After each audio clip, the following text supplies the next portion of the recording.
দেখো আজকে আমাদের রিলেটিভ মানে মামার বিয়ে, সবাই প্রায় রেডি। দেখে মুখটা, সবাই প্রায় রেডি। আর এইদিকে আমি শরীর ভালো লাগছে না জন্য যাব না। এদিকে বাবা ফোন করে বলে তুই যদি আজকে না যাস তাহলে আর কোনো বিয়ে বাড়িতে বাবার যাওয়া বন্ধ, মানে আমার সঙ্গে সঙ্গে বাবাও যাবে না। তার জন্য মা বলছে যে শরীর খারাপ থাকুক তাও তুই চল ওইভাবে। এই যে আবার ফোন চলে আসছে। তো হচ্ছে দেখো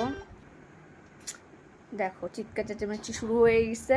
তো আমি হচ্ছে ফার্স্ট টাইম কোনো বিয়ে বাড়িতে যাচ্ছি শ্যাম্পু না করে, হ্যাঁ আমার মার কথাটা শোনো। এই যে কি বললাম, দিয়ে দিচ্ছি আমি।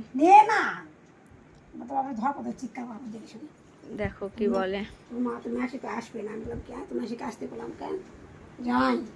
সবাইকে ফোন করে করে ডেকে নিয়ে আসছে, সব বোনদেরকে একসঙ্গে যাবে জন্য।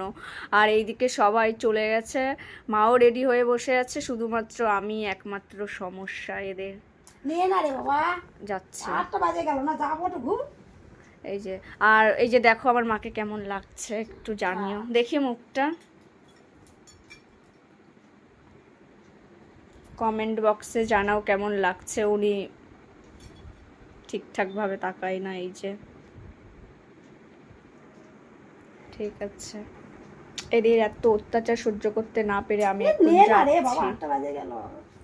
টাটা।